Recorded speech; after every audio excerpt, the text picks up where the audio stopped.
Thanks, Joe. Okay. Good morning, everyone. I would like to welcome you to the launching of Step by Step's sixth campaign, SOS 4000. My name is George Marcello, and I am the CEO and founder of Step by Step. This morning, we have two important guests. I have the honor of introducing to my right, Mr. Greg Davis, and to my left, Constable Tubadi. We will, we're going to have to skip the video. It won't work. And, but we're going to get a chance to hear from both our guests after we finish with the introduction of this campaign and a brief tour on the website. In case you're not familiar with Step by Step or myself, allow me to give you a brief description.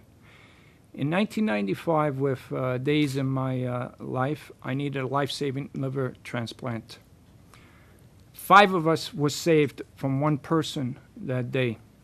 We were fortunate because many on our floor had died waiting.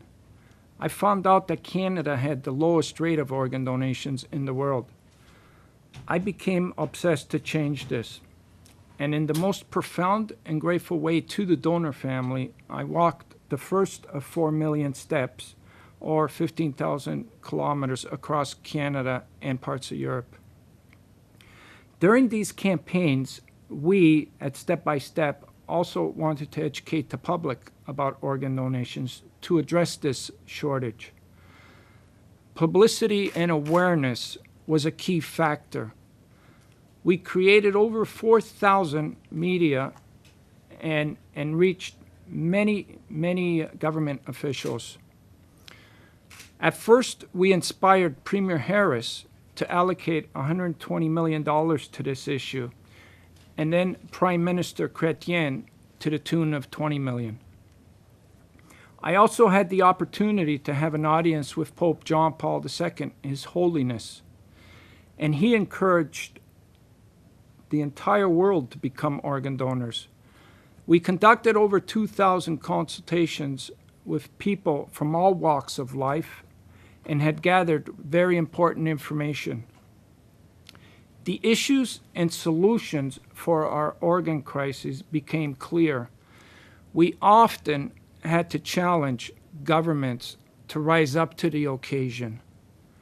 Organ donation has lately received much more attention, and it's going in a better direction. But in 1997, when we first started, nobody was talking about this issue. We were even told not to talk to kids about this.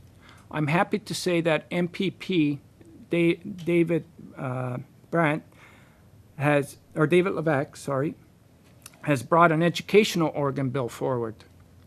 Throughout our 10-year history, thousands of members of Step by Step has shed the light on organ donations and brought it to the forefront. While I was on the road walking, I was living on a prayer every day. I did not know where my next meal was coming from or where I would be sleeping. We never had the luxury of having a budget. During these hardships, we know that there is a lot more work to do in this area, and to bring a lot more awareness for organ donations. So that's why we're introducing our sixth campaign, SOS 4000. It's actually got a dual purpose. One, we're going to be bringing another national high-profile campaign across the country, but we're also going to be giving an opportunity for thousands and thousands of kids across the country to get involved. Our new campaign, SOS 4000, was conceived shortly after Christopher's wish.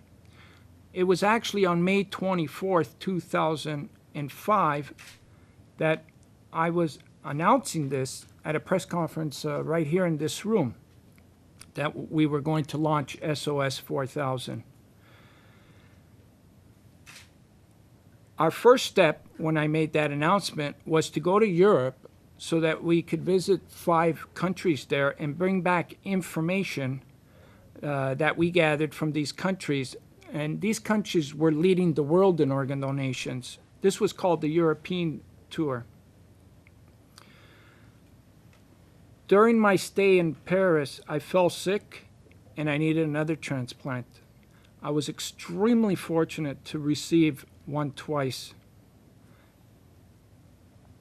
Back in August 9th, 2005, 13 days after my operation, I held another press conference in this room, and I wanted to pick up where I left off.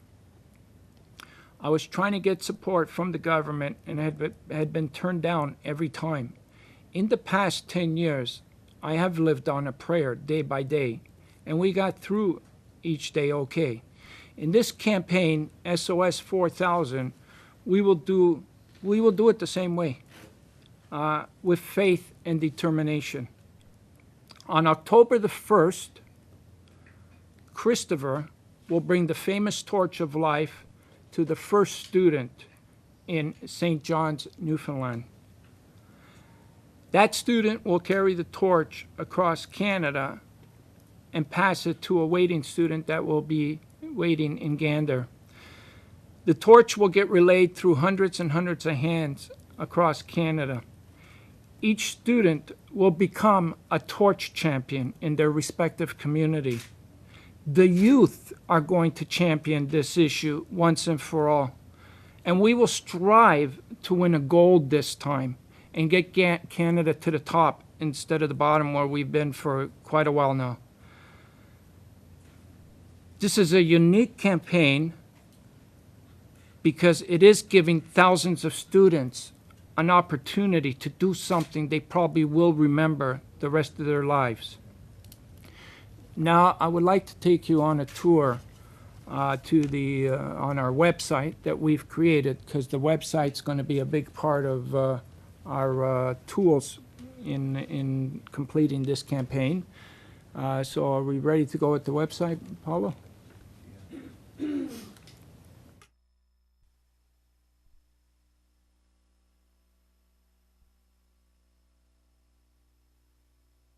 And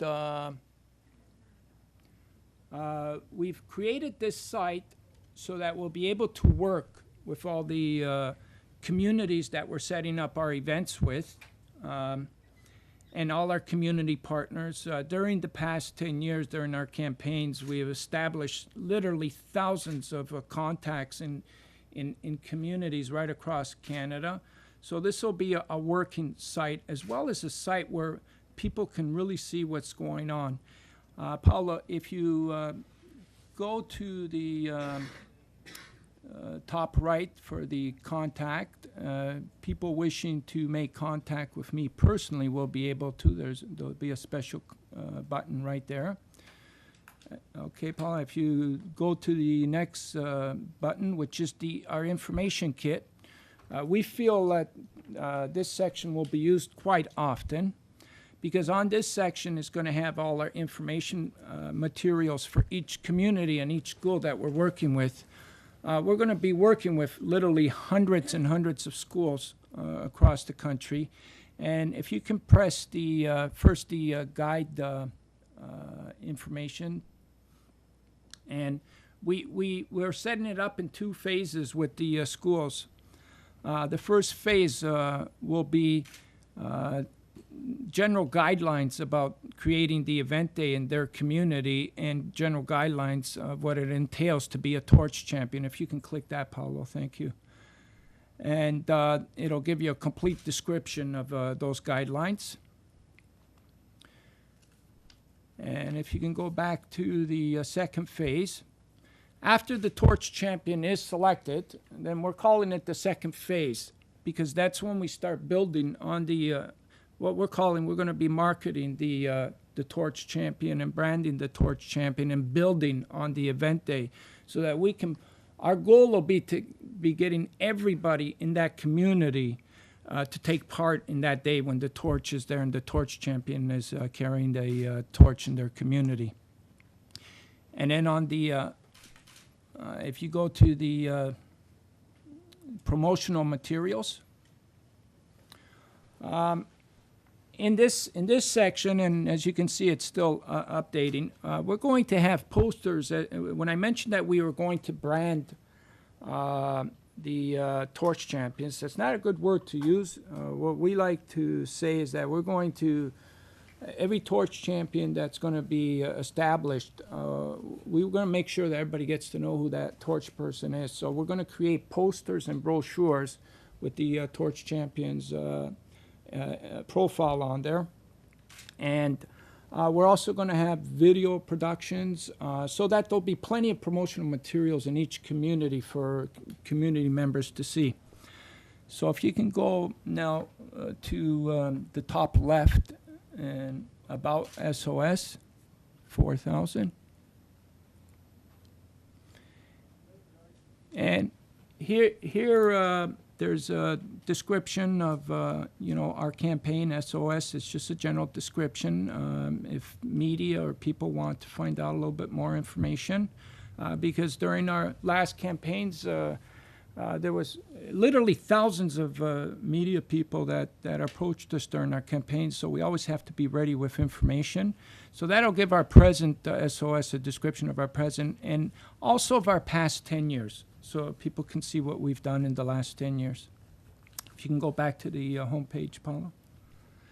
The next is that Team SOS 4000, and here it's still in progress. We got a lot of people that are joining up in becoming the core group and putting this campaign together, and we're going to call this the SOS team. These are the people that are devoting a lot of time and efforts to make sure and ensure that this campaign is going to take place. As I mentioned, we're not working with a big budget. We're doing this with faith and determination, and that's how we've done our past campaigns, and we know we're going to be able to do it again. The next button is that make a donation? We're using a very, very secure e-commerce company called Canada Helps. They just work with charities. It's a very secure way of making a donation. People don't have to worry about when they're using their credit card, and it gives a description about Canada Helps as well. So people can feel comfortable if they're making a donation with their credit card.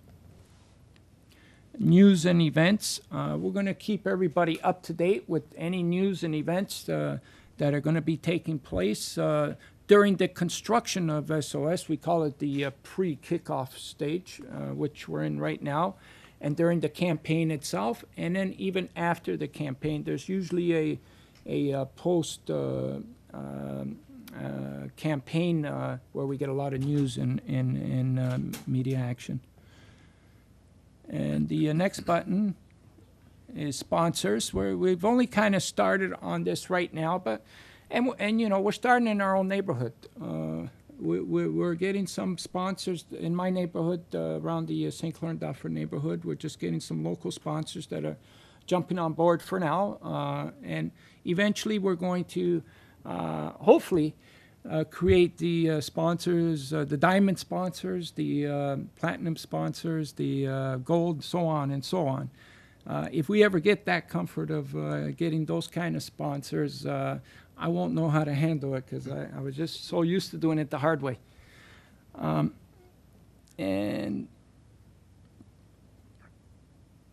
And contact us, and we already seen that. So what's the left one? Canada Helps. There's a complete description on how secure this site is, and to make a donation comfortably. What's the next one? Interactive. We're really excited about this. We have Brand Your Band that is helping us with a lot of the web work and graphics, and they're also associated with MySpace. What we're hoping to do in this campaign, because it's going to be youth generated, we're hoping to get a lot of interactive communications going on with pictures and video. I mean, everybody's pretty well carrying a video now, and I know just from our past events, we had so many people that were coming with their cameras and with their videos. We're going to give people a chance when they attend our event to sort of show their own personal video about the event, and then we're going to put it on the interactive part. And I think we're going to be able to generate a lot of enthusiasm with kids and adults to do this. It's sort of your own personal space to how you feel about organ and tissue donations, the event itself, the city, and so on and so on. So we're really excited about that part. And then comes the torch of life. The torch is, I guess, the torch champions are the main characters. The torch is getting top billing as well. There's a rich history behind this torch, and it's described here. The torch is our symbol, and it's been our symbol all along. To keep the faith and determination and not to give up hope. And the next one is Torch Champion. As I mentioned, we don't have any pictures yet, but as we speak, we already have 50 cities on board, so we got half the campaign done. I could almost guarantee that we'll have the entire campaign completed, all over 100 cities and over 100 Torch Champions by September. And what you'll see is their picture on here, and you'll be able to locate them at any time because you'll just have to check their city, and their picture will come up, and it'll be easy to find which Torch Champion is in which city. And what's our next one? And this is our schedule. As we did with Christopher's Wish and my campaign, we start out with day 1. That's the kickoff right until we finish. And this one we're going to finish June 20th.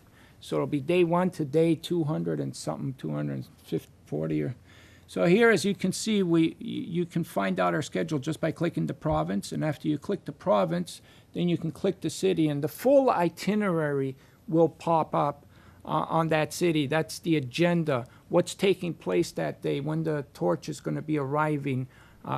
Each itinerary is going to consist of 2 press conferences, so we'll give ample opportunity for dignitaries and other people to be involved as speakers, as we did in our previous campaign. Remember, our goal is in each city is to inspire every single person in that community to become an organ donor, and it'll be through the Torch Champions, through these agendas, through the media coverage that we're going to get, that we're going to hope to do this, and we're going to remember that the youth are going to champion this this cause. And we're almost done. What's that? Oh, merchandise. Yeah, well, as I found in our previous campaigns, there's a lot of merchandise that we can do. One idea that we had was shoelaces, green shoelaces with the with the gift of life on there, and there's many other things that we'll be able to have available on the site if anybody needed things, T-shirts and that sort of thing. Facts and articles. This is another good one. We got some fast facts here. If ever there had to be a description done on organ and tissue donation, fast facts.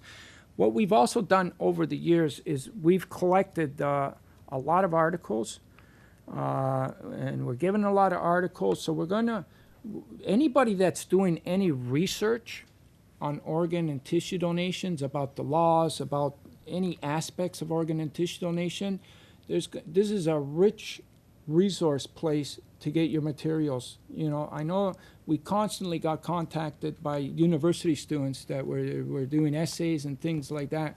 We're going to offer everybody a place where they can get a lot of good information from. And media and support.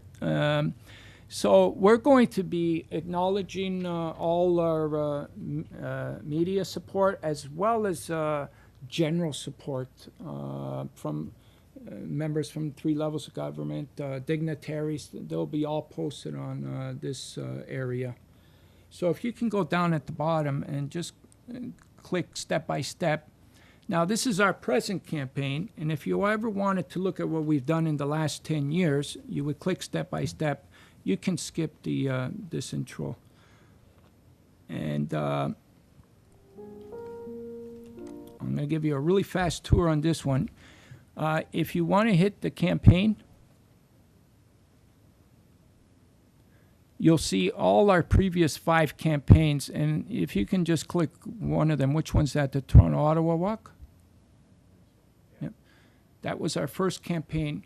What we're doing here is we're giving a complete description of what happened in that campaign, but we're also going to add pictures and video. We have hundreds of hours of video that was documented through each one of these campaigns. We're going to have the ability to upload all these videos.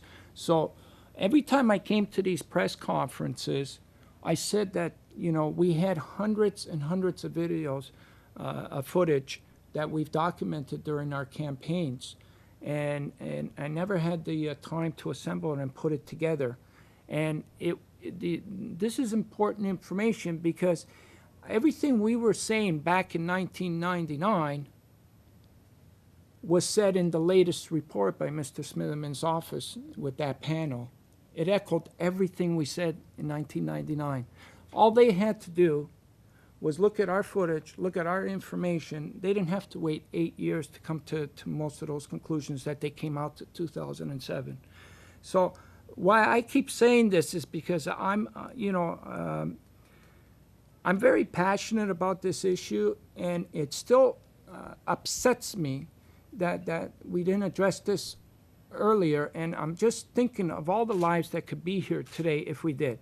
Now, I know that's past and we have to move on, but I'm going to keep emphasizing that because this issue still needs a lot of attention. We are nowhere near where we should be with this issue, and it's going to be the duty not only of the public, but it's going to be the duty of our government officials to do their part and to ensure that Canada is going to rise to the top. And that's what these youth, these champions are going to display. They're going to carry the spirit because we're not going to settle for silver. We're going to settle for gold. We need to be the highest when it comes to this issue, and that's the kind of spirit that we're intending to generate with this campaign. So thank you very much, Paula.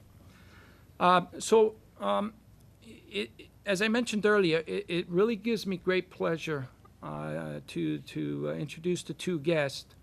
And I'm going to start with Mr. Greg Davis first. I was going to present a 10-minute video. I was watching videos of his brother Victor, who he's going to talk more about, but he passed away in 1989 and donated his organs. But Victor was a champion, and I watched those videos for 2 hours that your dad sent me, and it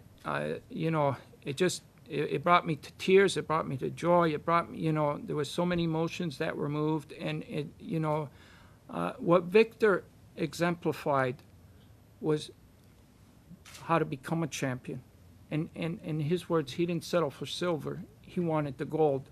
And I wish I would have had that video to present here today, but what we're going to do is present it on Saturday for everyone to see. And the torch,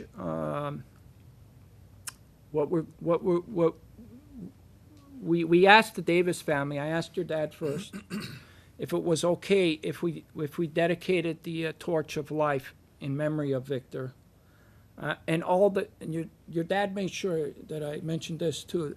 He said, as long as you mention all the other donor families and donors throughout the world as well. And we agreed to that.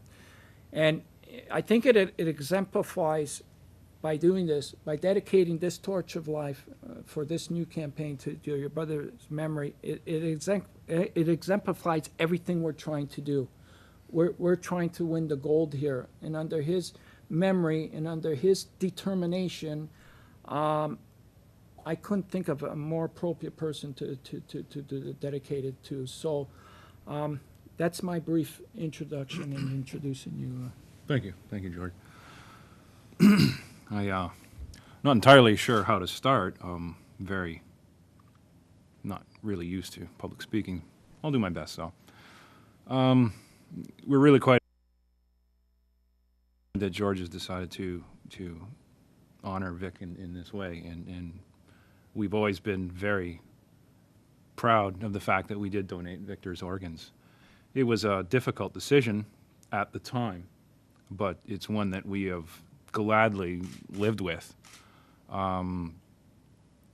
When you're looking at someone who's very, very hurt and injured, and remembering them from all of their life being very active and very full of life, it's almost an obscene thing to see, and yet somebody suggested to us, this is a very bad thing, you can't change it, but maybe some good can come of it. And they suggested the organ donation, and we gladly accepted it.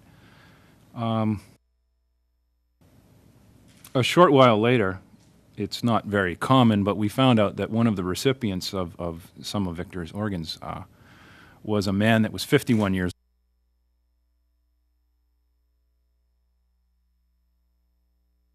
old. He got to see his grandchildren grow up and move on with their lives. He got to see over 6,000 sunsets. So, how do we put that into words? The fact that we helped contribute to someone's life to carry on so much longer, and like ripples in water, it affected his grandchildren's life, his children's life, and their children's life. So it's organ donation is nothing but a good thing from a bad situation when you think about it. So as I said, we're very proud to be involved in this, and thank you for allowing us to be involved in this. Thank you, Greg. Thank you very much. And Officer Ojo, I'm scared to pronounce your last name. Tuabadi. Tuabadi. And I met Officer Ojo just a few weeks ago, or a month ago, it's about. And he's also played a very influential role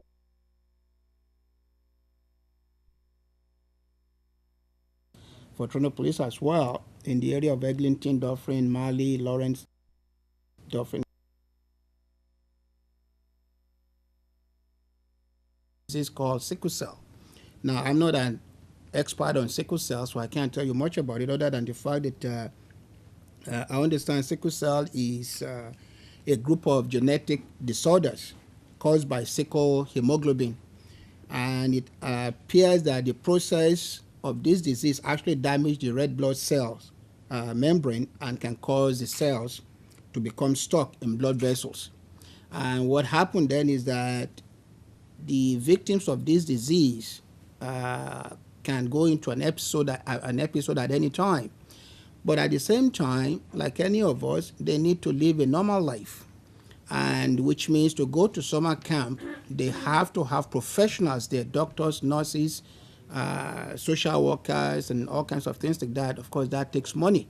So the police is just doing the best they can to assist this Camp Jumoke, along with any other assistance from the government and private groups. So we organize the event every year to raise funds to assist Camp Jumoke. Last year was Sick Kids Hospital. This year is Camp Jumoke, and Doctors Without Borders. I presented their check to them yesterday, and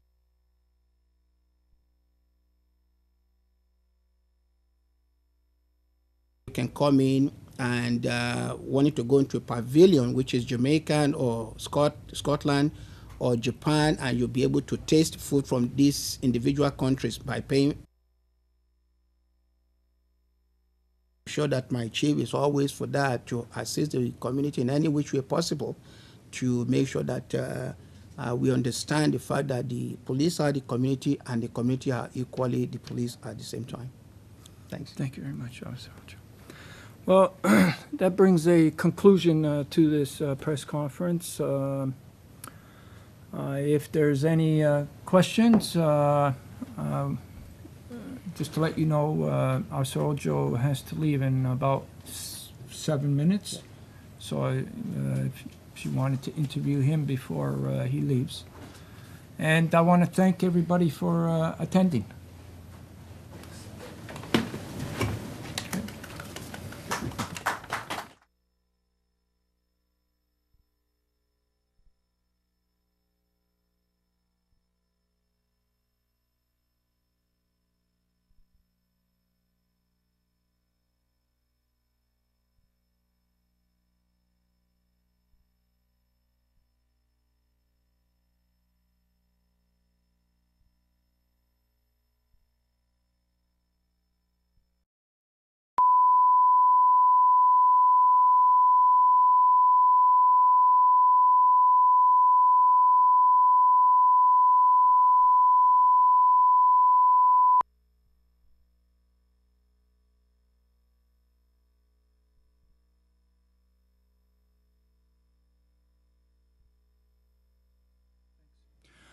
Okay, I want to first of all welcome everybody here to SOS 4000, the completion of the Student Torch Relay. And as well, we're going to cover why I had to mortgage my house to finance this campaign, why it came down to that. But first of all, what I wanted to do was let you know how all this got started. And I got to take you back 12 years ago when I was sitting in a hospital bed and I was told I had 2 days left to live. And the only thing that was going to save my life was a liver transplant. My funeral arrangements were already made, and almost every day somebody on the hospital floor was dying because an organ didn't come, so I thought, you know, I was just going to be next. By the grace of God, my life was saved because someone made a courageous decision and expressed it to their family that should anything happen to them, to donate their organs. And my life was saved with hours left in my life, and 5 others. So there were 6 of us that were saved, and this was back in 1995, because one person made that decision. And after waking up after the operation, I had one thing in mind only, and that was to change this drastic situation, because at that time, Canada had one of the lowest rates of organ donations. And even during my time, I witnessed so many people dying. And I knew that so many organs were going to waste. So the decision that I made immediately was to try and change this and devote the rest of my life to do this. So I didn't know how I was going to do this, but in 1997, I had a real desire to thank the donor family. So what I did was I put a knapsack on my back and walked from Toronto to Ottawa just to say thank you. And that got a bit of media coverage. And it also sparked some ideas in my head on how to possibly bring more attention to this issue. During that time, and for most of my life since I could remember, one of my biggest heroes was Terry Fox. And I was actually meeting with his brother Daryl on many occasions, and he would share his stories with me about Terry, about being on the road and everything. And that inspired me to do something similar. And what I decided to do first, though, in 1999, was to walk around the province of Ontario. It was a 2,500-kilometer walk. It was called the Ontario Walk. But I, you know, along with many people, family, friends, and we were enlisting and recruiting organizations that were outside of the organ world, like the Salvation Army, the YMCA, COSTI. At this time, we were also bringing our message to all the ethnic groups, so we got a lot of ethnic media people on board, Onley, Korea Canadese, and we also started talking to a lot of the religious leaders about this issue. And we were getting a lot of rabbis on board and ministers, and so we were building quite an army for this campaign, the Ontario Walk. But our main focus at that time was to get Premier Harris's attention, because presently, and this was in 1999, the organization, the provincial organization that looked after organ donation activity in Ontario was called MORE, Multi-Organ Retrieval Exchange Group. And they were actually operating, the entire organization that ran the whole province was actually operating out of a small room on one of the transplant floors at the Toronto General Hospital. And during the years that I was waiting and afterwards, I met with the CEO, Mr. Cooper, many times, and we would talk, about improving the situation, and basically he would always relate to me that every year his budget was getting slashed. So every year his budget was getting lower and lower and lower. So it seemed at that time that there was no interest in the Ontario government to do anything about this critical shortage of organ donations, because why would a budget be slashed every year?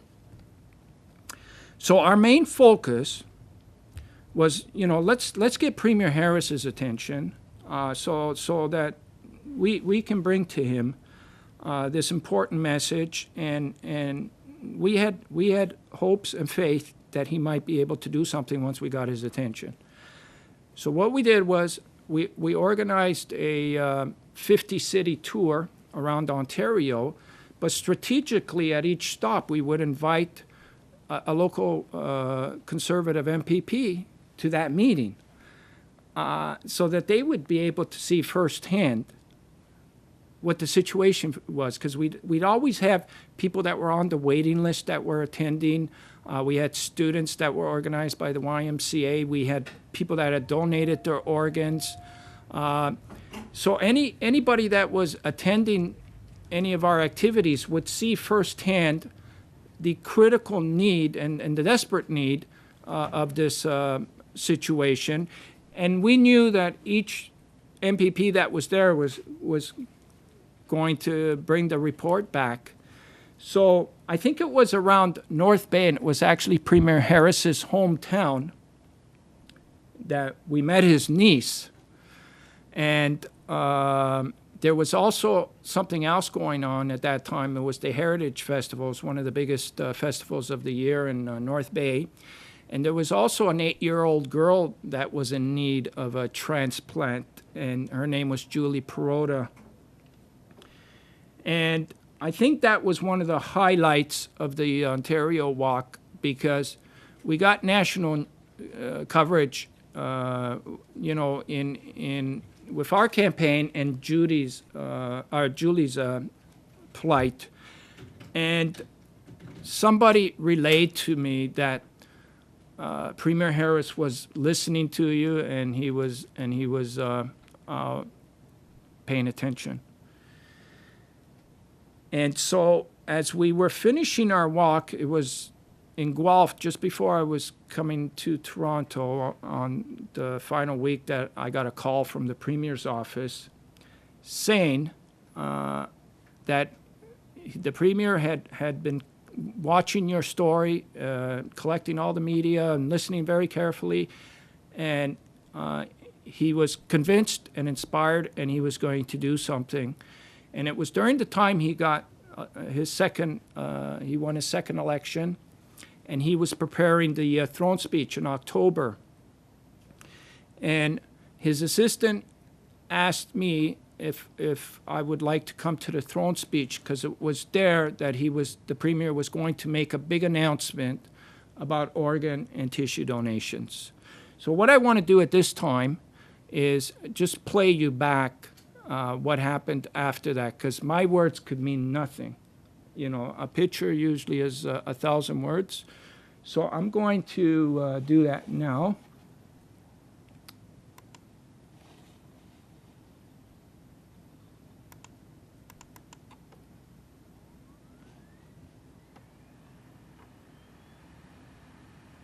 Ends September 30th in Toronto, after which he'll meet Premier Mike Harris.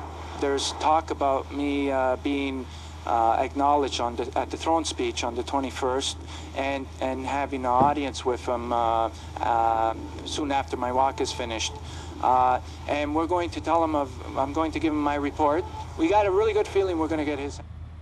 And that's why I'm happy to see George working so hard to raise awareness. Like me, thousands of people across Ontario were inspired by George Marcello and the whole step-by-step team as he walked across the province. And that's why I invited George to join me in the legislature for the throne speech, our inaugural throne speech this session.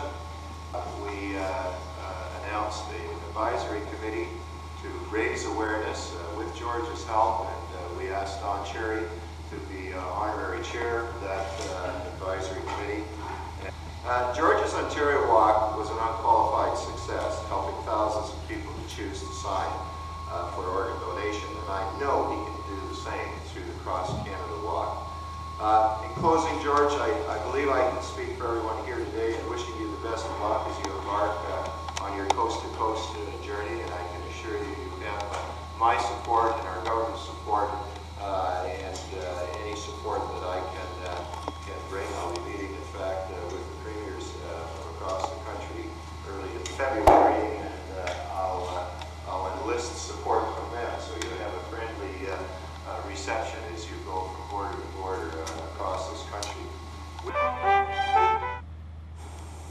Members of the Legislative Assembly, invited guests, fellow citizens, welcome to the 37th Parliament of the Province of Ontario.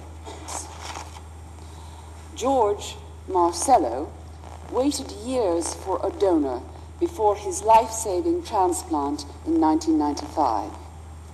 This year, he walked across Ontario to increase awareness of organ donation. In response to Mr. Marcello's mission, and on behalf of the people of Ontario, Premier Harris has accepted as a Millennium Challenge the goal of doubling the organ donation rate by 2005.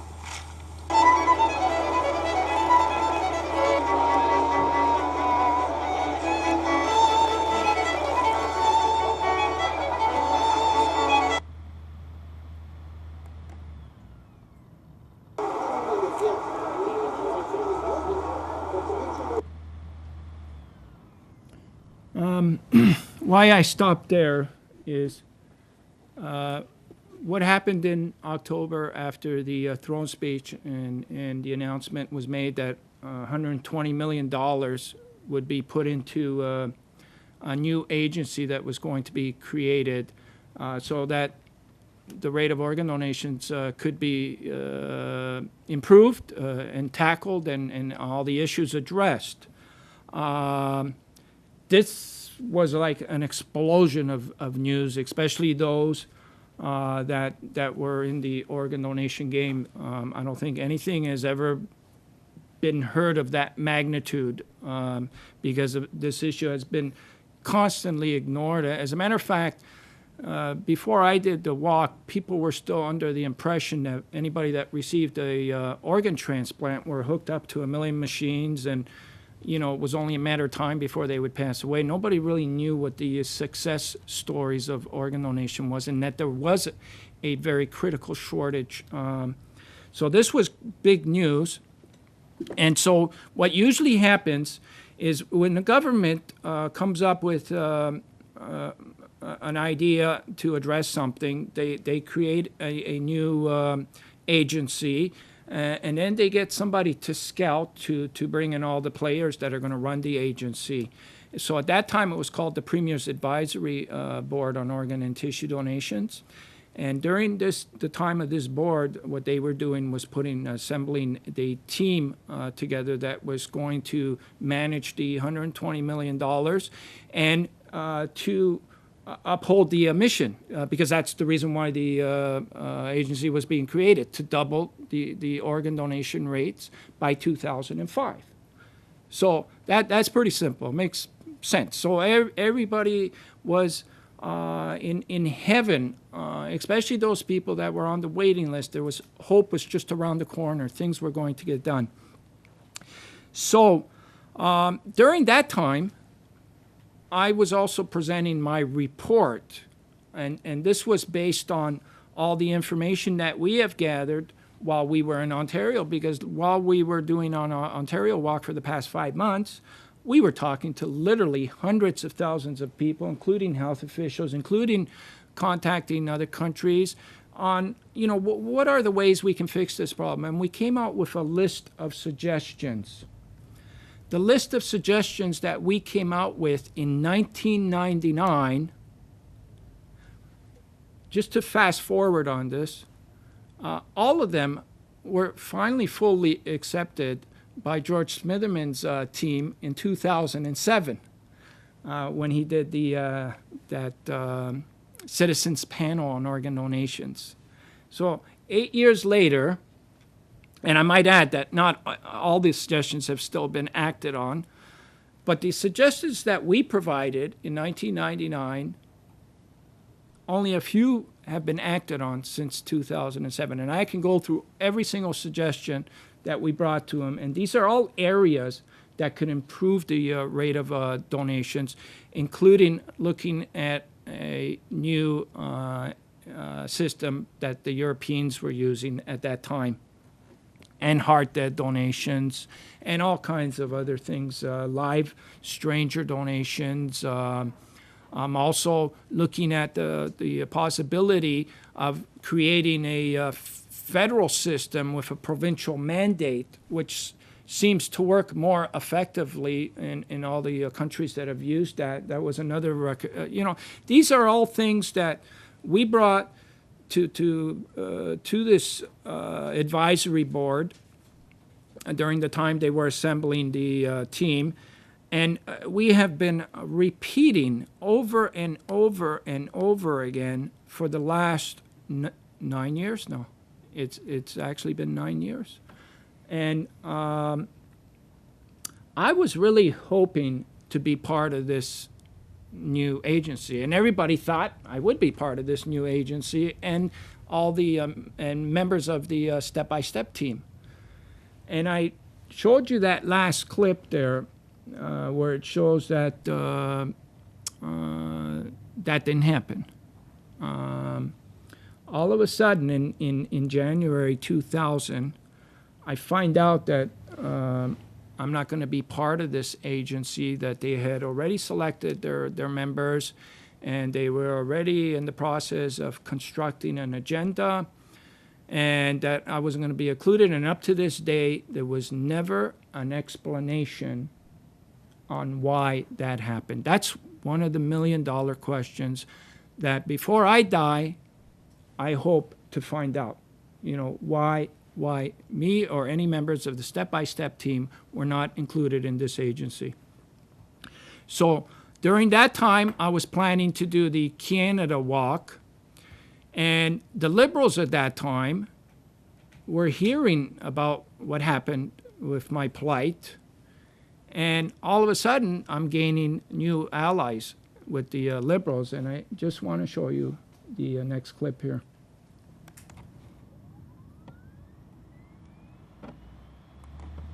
Ends September 30th in Toronto, after which he'll meet Premier Mike Harris. There's talk about and having an audience with him. Marcello and the whole step-by-step team know he can do the same through the cross reception as you go from border to border. In response, the organ donation rate by 2005.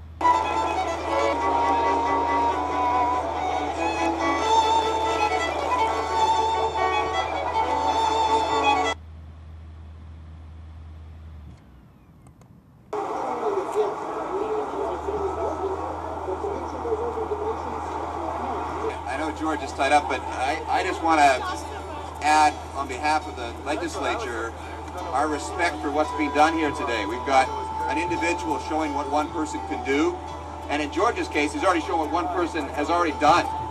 I mean, George has worn out more pairs of shoes than most of us will wear in a lifetime, and I think in the most genuine way possible, one person is gonna put that fact step by step all the way around Canada. And I'm very, very proud to have George as a member of our riding, somebody who's already done what he's done, and just as a real decent human being. He's not glorifying himself, he's not making himself out to be a hero, he's not saying he's perfect, he's just saying this is something that needs to be done, and he's the guy that's going to do it. And I think it's an appropriate thing that he's here at the legislature to get some respect from the people that really need to see this done. We've been flummoxed how to get organ donations to take place, and here's one guy with the support from a lot of people, we hope, around the province, who's going to show us how it does get done. We bring you the story of George Marcello's journey across Canada.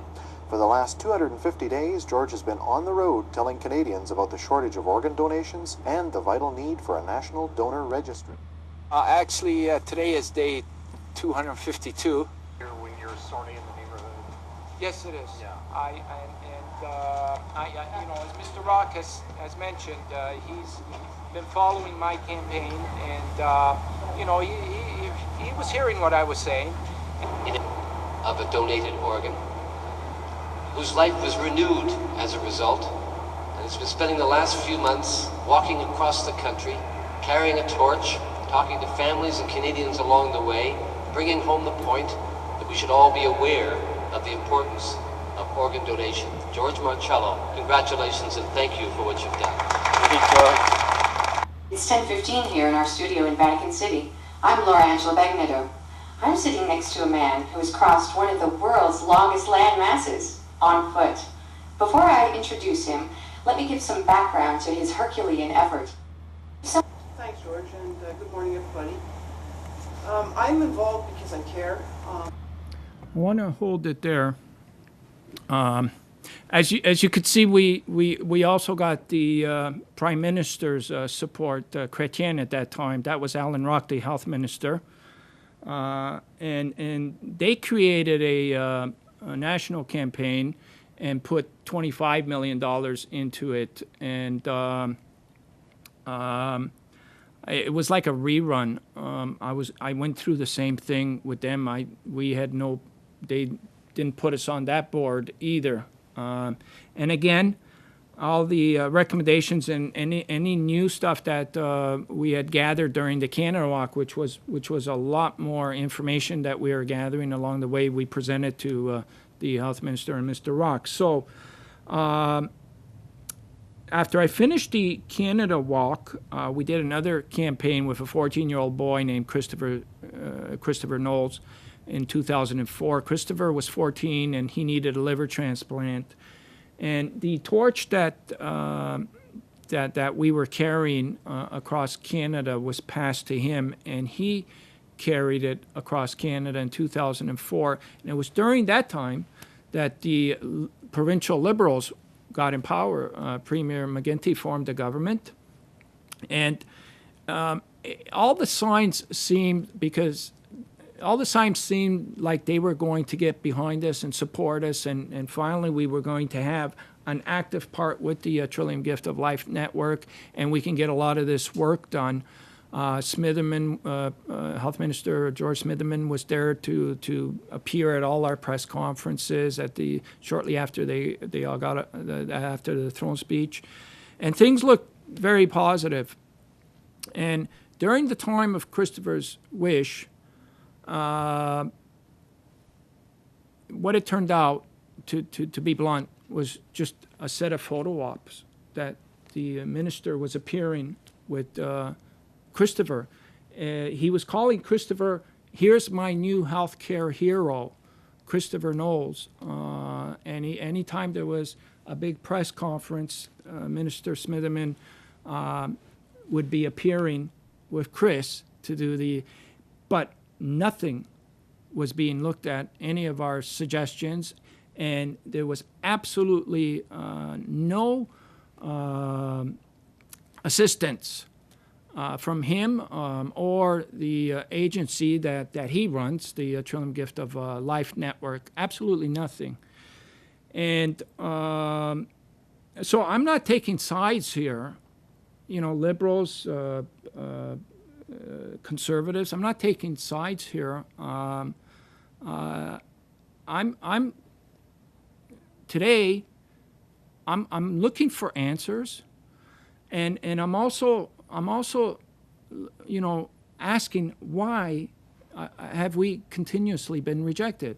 Now, I want to show you the next clip because this is a former MPP that worked with Premier Harris during the time that the $120 million were allocated in the Trillium Gift of Life Network. This is really important, so please listen to what she says. I am a past member of the government that in fact funded the Ontario Trillium Gift of Life Network to the tune of $120 million. In 1999, Premier of the day, Premier Harris, made that commitment to Ontarians to move forward on the issue. It was because of George's work that in fact that fund was set up. It was introduced in a throne speech and work began. It wasn't until today's, I have a pretty desperate announcement. 52-year-old Susie Kind is presently in a Toronto hospital, and she desperately needs a liver transplant. Her condition is very critical, and I'm afraid if she doesn't get her liver soon, she's going to pass away. And we're going to do everything we can to bring attention and hopefully give this mother a fighting chance to survive. After 9 years, 15,000 kilometers, 500 communities, 4,000 events, many media stories, and even a second liver transplant, George has been relentless in helping raise Canada's poor rate of organ and tissue donations. His ultimate goal is to see Canada save everyone. Over 4,000 Canadians that need these life-saving gifts. George Marcello will undertake his campaign called SOS4000 one more time with a little help from my friends. Mr. Speaker, let us all wish George luck and success in his quest to bring this perennially important issue to the attention of all Canadians. Honourable Member for Hamilton East, Stony. Un attimo, e ha offerto il suo. My daughter has been sick with kidney disease since 1996. We were advised by doctors that it would be in her best interest to get a kidney donation, but the waiting list is pretty long. A man who has devoted years of his life promoting organ donation is about to pay a high price for his work. George Marcello has been paying for his latest campaign out of his own pocket, and he's now on the verge of losing his house. Here's Sean Mallon now with a story you'll only see on Global. For 10 years since he received his first liver transplant, George Marcello has been on a marathon campaign to promote organ donation. But now he's hit a financial roadblock. Right now I need help. I need help now. There's Marcello just 2 weeks ago with the Premier supporting his latest campaign. But he says the government has turned down all his applications for grants, and he's only been able to garner minimal corporate sponsorship. To keep the campaign going, Marcello put a third mortgage on his own house. He's $50,000 in the hole with no way of paying it back. Foreclosure looms, and he could be losing his home as early as March. It's kind of depressing and sad, a little bit of anger. He just cares so deeply, and it's made quite a real difference to a lot of recipients. Patty Letourneau says Marcello gave her huge moral support as her husband awaited a liver transplant, which came through last fall. He really needs to get some help in pulling funders to him. Marcello is asking all three parties at Queen's Park for support in getting him a $50,000 grant to repay him for what he's shelled out, and $50,000 more to allow him to finish the current campaign. It's sad when you've got budgets of multi-millions of dollars, Ministry of Health, the Trillium Gift of Life Foundation, and we can't find a modest sum to keep George out there on the road where he's most effective. A spokesperson for the Health Minister says Marcello is welcome to submit a grant application to the Trillium Gift of Life Foundation. If he does, he could also submit this personal reference, a video from the Premier's own website. And your efforts since have given more people the second chance at life that you cherish. Sean Mallon, Global News. Every day. And so it really is a privilege. Marcello's organization is a registered charity, and for more information on his work.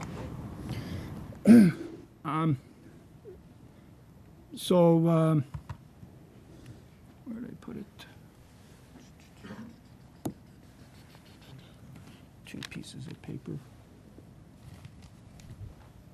I actually had a statement from the Trillium Gift of Life Network, because, oh, here it is.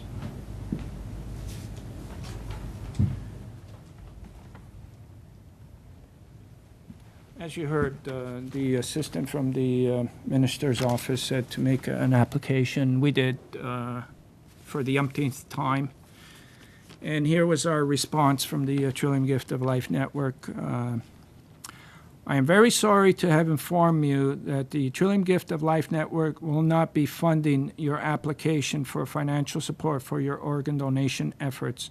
I'm sure you will be disappointed by this news, but it is our decision not to accept your request for support. This is about the 15th or 16th time I've received these kind of letters from the Trillium Gift of Life Network. And despite that, I still continue doing the SOS4000 campaign with all these students. I received this letter around February, and I was at that time at the midway point, and I headed out west to finish the tour in Yellowknife, Northwest Territories, because that was the schedule, and I did it by Greyhound. And I was begging on the road every day for food, for accommodations, for rides, for all kinds of things. Every day was a challenge for me to do this. But what kept me going was that I knew that there was going to be a student waiting to carry the torch with a big smile, and that there would be an officer waiting to escort us with a big smile. And that was worth it. That sort of took all the pain and suffering away each day. So when there was so many miracles, and I call them miracles because people that were waiting that we met, such as the 2-year-old baby girl from Montreal that needed a heart transplant, Zoe.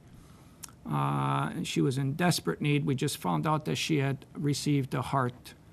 The 54-year-old woman from Trois-Rivières, Quebec, that was desperately waiting for a liver. We found out that she received her liver.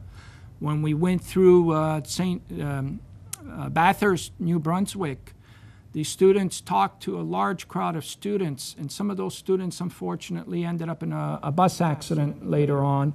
And some of those students donated their organs. Maybe it was because what they heard from the 2 student champions. We won't know that for sure. So there's been many miracles that has happened with this torch, the legacy of the torch. And when I arrived in Vancouver, one of the biggest and most emotional stories was when I heard about 4-year-old Alexa Renee Middlear, who was feeding horses one day near Vancouver, Ladner, and a car hit her and struck her and killed her. And the family donated her organs. And there's 3 kids alive today that would otherwise been dead.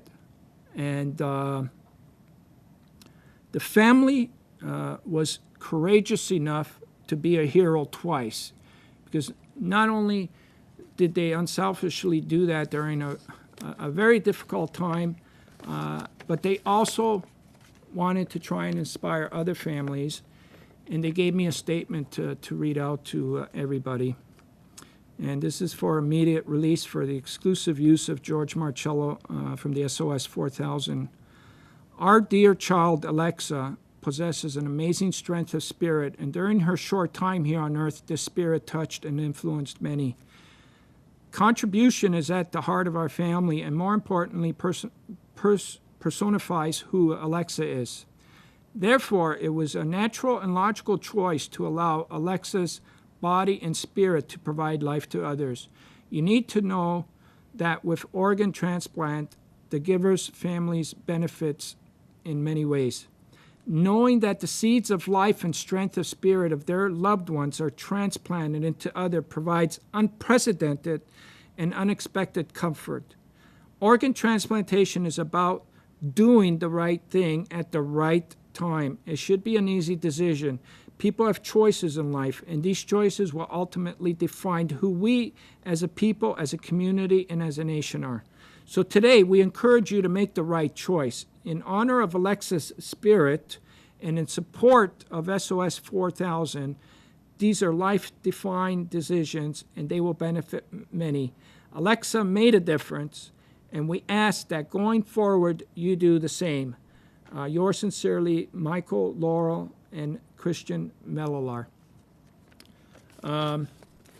So today we're continuing to carry the torch under Alexa's memory. So this is for Alexa today, and as we move on. And also, I just finished the torch relay in Yellowknife on June 13th, and I arrived back in Toronto. I was trying to settle in, and I wanted to hold this press conference in an effort to show what we accomplished and all the lives we touched during this campaign, and the need to do more campaigns of this nature on a yearly basis. And also, once again, I need to find out why we're not getting assistance from the place that we should be. From the place, as you could have seen in all the footage that I showed you, we should be getting assistance. And I'm not going to stop. As I'm challenged with all these things, any month now my house can go into foreclosure. As I'm challenged with these enormous realities, I'm planning the next campaign. Because we're going to get the torch back out there one way or another. And we're going to do another relay. And all these students, and there's hundreds of them that participated by being the representative for their community, are going to engage.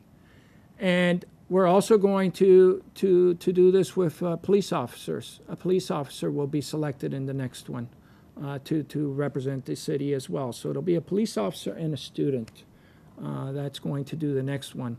When this is going to start, God only knows that. But anything that I can do to move it as quickly as I could, I will. But I'm not projecting until at least a year where I'll be able to do this again. On September the 5th, we're planning to get all these students together in one location by video conference, and they're going to have one big voice, and they're going to have so much in common because they each carried the torch, and it'll be the first time they'll be able to see each other, and in one big voice, they're going to announce to the nation how important this issue is, and we're hoping the whole country is going to be looking at that when we put that together. I'm disappointed not to see the rest of the media. I can always count on Onley to cover the story as they have been, and The Sun they continuously covered this story. I'm disappointed that the other media outlets aren't here to cover this important story, but oh well. So with that, Officer Ojo's been beside me. He's been quiet, and I don't know if he wants to say anything. You're okay? You're doing okay. Okay. That's about it. So I have all these newspaper coverages here. If you wanted to kind of get it kind of gives you a feel of what was accomplished during the year, and then, as I mentioned, we'll move to Central Commerce, where we're going to meet the Toronto Student Torch Champion, Venice Lindsay. Okay. All righty, we're good. Thanks, Joe.